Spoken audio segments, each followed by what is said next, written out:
So England beat Iran yesterday. No, we're not at war. It's just the Football World Cup. Yay! And this bloke, Gianni Infantino, the president of FIFA, has made this bizarre speech about discrimination and his experience of it, because he was once upon a time in a galaxy far, far away. Ginger? Today I feel African. Today I feel gay. Today I feel disabled. Of course, I'm not, but I feel like them because I know what it means to be discriminated.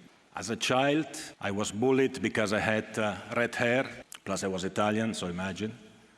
Yeah, that really was him equating being ginger to being black. Or disabled. Now, this World Cup has not been short of controversy, which is unsurprising, given that it was born out of FIFA corruption and greed. I've done my best to round up every single reason why, and we're gonna have a look at them. Fun! So first, let's talk stoning gay people. Oh no. Now, you'd think it would be a pretty universal no-no. But surprise, the Qataris disagree. They fucking love that shit. So, in protest, the captains and the FAs of several different countries like Germany, Denmark, England, and Wales decided that they were going to wear this One Love captain's armband, which basically means, go the gays! Fuck 'em up! Which is, of course, absolutely a cause I can get behind. And yet, when it came down to it, turned out none of them actually gave a shit after all. This is because FIFA, the people running the World Cup, said that any player wearing that band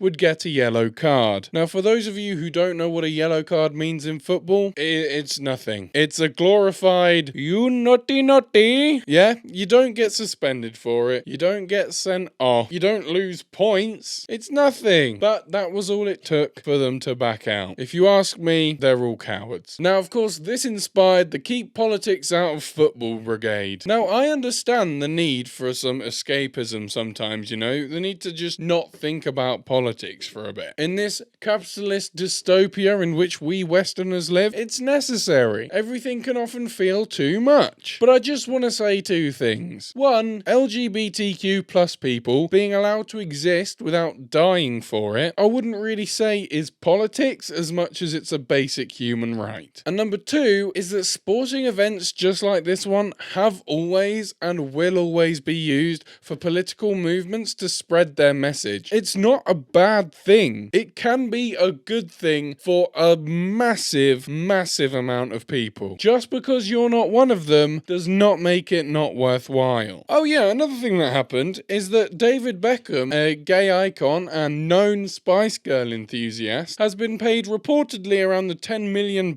mark to be the Qatar World Cup ambassador. Now, LGBTQ comedian Joe Lycett called him out on this, saying that basically he's a gay icon and hero to so many who have struggled and had to fight their way through life and pulls out of this deal, or he's a straight white man who gives a shit about nothing other than his own wealth. He threatened to shred £10,000 unless Bex pulled out of the deal. Well, no surprise to anyone, Becky said nothing and the money got shredded. Or did it? No, looks like Joe bluffed and donated the money anyway. It was all merely a publicity stunt. I got you, bitch! And to be honest, I don't really know how to feel about this. Is blackmail the best way to get people to stand up for marginalized communities? Does it work, or does it just drive people apart even more? And if the money didn't get credit, does that mean things like this won't be taken seriously in the future? Is that a good thing? Is it a bad thing? Did anyone actually believe it to start with? I don't know if I believed he would shred the money. I didn't want to, but I also thought he kind of had to for credibility. All I know is it got people talking, which at the very least is more than the cowards at the FA are doing. Now, I know this is a lot of talk about gay people. Don't worry, Barry at the back. We've also got some migrant talk. But really, it's important to mention that over 6,500 migrant workers have died in Qatar since the World Cup was announced to be there. And that's without counting countries like Kenya and Philippines,